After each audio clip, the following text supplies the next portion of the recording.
another episode of Accessibility.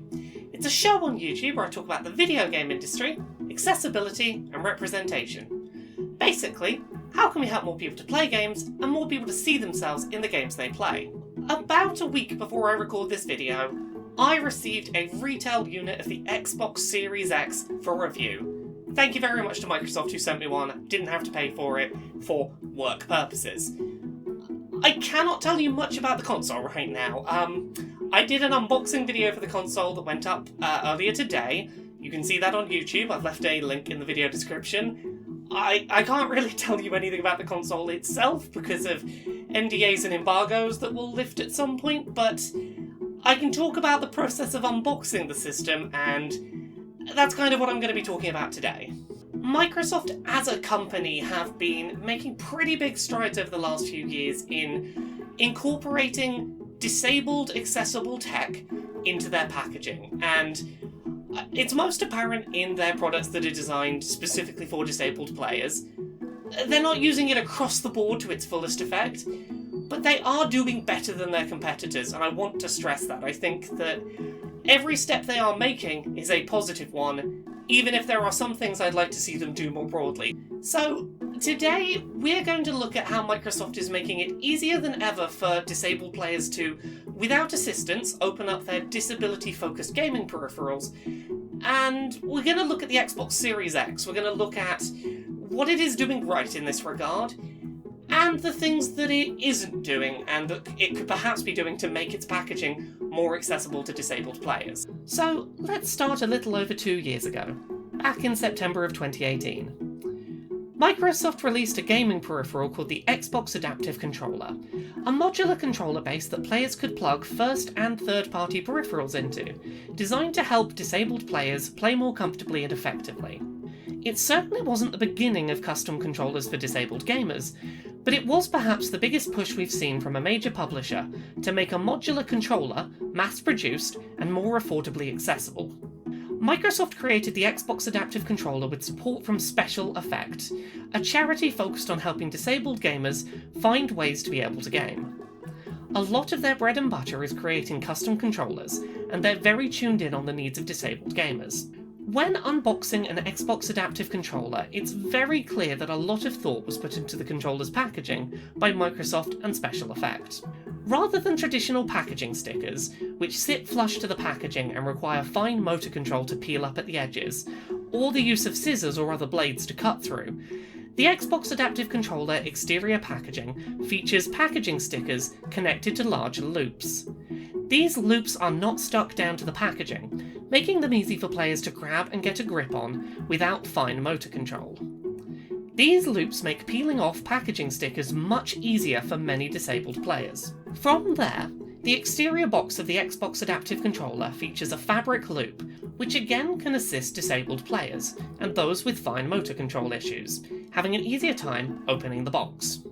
Inside the box, the Adaptive Controller itself doesn't feature any additional packaging to remove.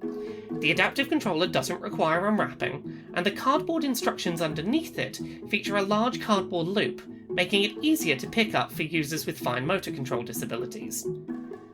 Even the charging cable, which is housed in a cardboard sleeve, features a handle to make it easier to pick up and to open. Looking beyond the Xbox Adaptive Controller itself, a lot of these same considerations could be seen when looking at the Logitech Adaptive Gaming Kit, which is a bundle of peripherals designed to work with the Xbox Adaptive Controller. It was designed with input from Microsoft and Special Effect, and a lot of the packaging considerations that you can see with the Xbox Adaptive Controller are also in place with the Logitech Adaptive Gaming Kit. If you order the Adaptive Gaming Kit online, the exterior packaging it's mailed in features the same loop-based design as the Adaptive Controller, used to make it easier to open the mailing box. Once inside, the Adaptive Gaming Kit itself doesn't feature any fiddly tape holding it shut, instead being held shut by small strips of Velcro. This once again removes some of the need for fine motor control when opening up the packaging for the first time. While many of the items inside the packaging are stored in individual plastic packets, Logitech have ensured that all plastic packaging used is open at one end and is not taped shut. By holding the closed end of the plastic and tilting, the item will come out of the packaging without needing to open fiddly tape. Each of the cardboard compartments inside the package are clearly labelled with large images and numbers. No words are used on the compartments, and it's clear at a glance what kind of peripherals are in which portion of the packaging. Each of these cardboard compartments features a large gap in the cardboard to make it easier to remove without relying on fine motor control. Peripheral cables are held together with Velcro, which can be pulled apart more easily than unfastening twist ties found on other packaging. So, with that out of the way, let's take a little bit of a look at the unboxing of the Xbox Series X and the things that it has learned from the Xbox Adaptive Controller, the areas where it maybe could improve, and let's talk a little bit about why I think it should improve, why I think it is important that Microsoft take what they've done with the Adaptive Controller's box and packaging and apply that to everything they release. When first opening up the Xbox Series X, the first thing players will have to deal with is the stickers on the outside of the console's packaging. In Microsoft's defense, the stickers on the Xbox Series X packaging are a step up above those of their competitors. They do feature a small strip at one end which is not stuck down, which does make them a little easier for the average consumer to remove. You don't need fingernails to peel up the edges, but they're certainly not as easy to remove as the looped stickers on the Adaptive Controller packaging. They require slightly more manual dexterity, as you need to be able to grip the sticker between the tips of your index finger and thumb to comfortably remove.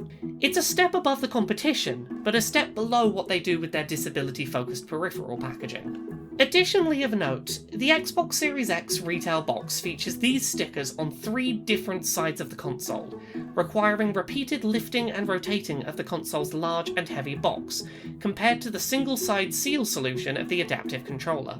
Inside the box, the Series X itself is wrapped in multiple layers of additional and unnecessary packaging. The console is wrapped in a foam-based wrapping paper-style material, which is taped shut on both ends, then additionally wrapped in a cardboard sleeve around that.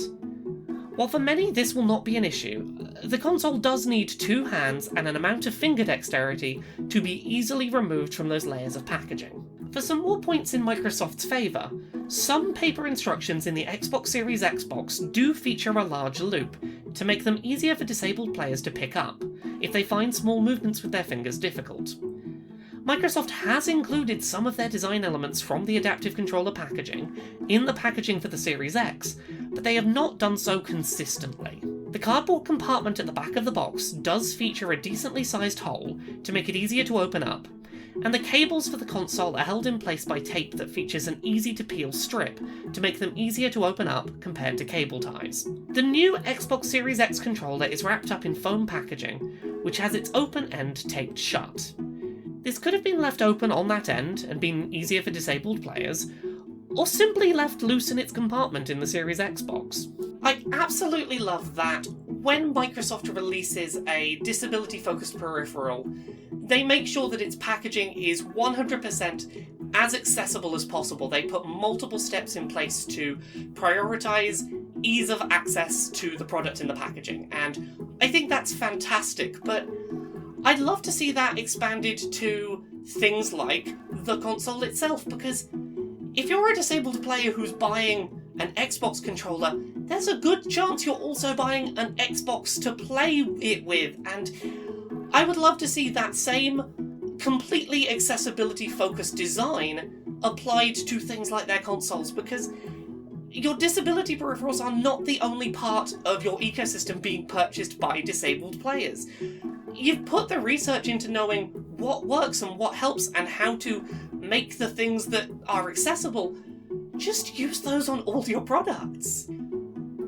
Don't get me wrong, the Xbox Series X is far from the least accessible box for a games console I've ever seen. It has steps in the right direction, it is a step up on its competition, but I think Microsoft could be doing better. They've already got the tech for the sort of looped stickers. They already know that you can make a box easier to open by putting a fabric loop on the side that you have to pull up. They already know that if you put the things inside the box in less packaging, it's easier for people to access. They've done the research, they know these things. I would just love to see them be consistent and apply them to their non-disability aimed peripherals. I would love to see them apply these things across the board now that they know what they're doing.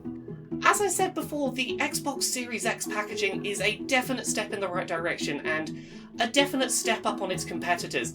I've not unboxed a PlayStation 5 yet, but I'm basing this off the Switch and the PS4, which are the only things I really have to compare with. It's a step up on those, though. It's just a shame that Microsoft is not applying everything that it does with its adaptive controller to its console packaging, because in an ideal world, it would be just as easy for a disabled player to open up their new Xbox unassisted as it is for them to open up its specialist controller. And that's the world I'd like to see us move towards to. Even if Microsoft is already making steps in the right direction, I'd love to see them just get over that hurdle.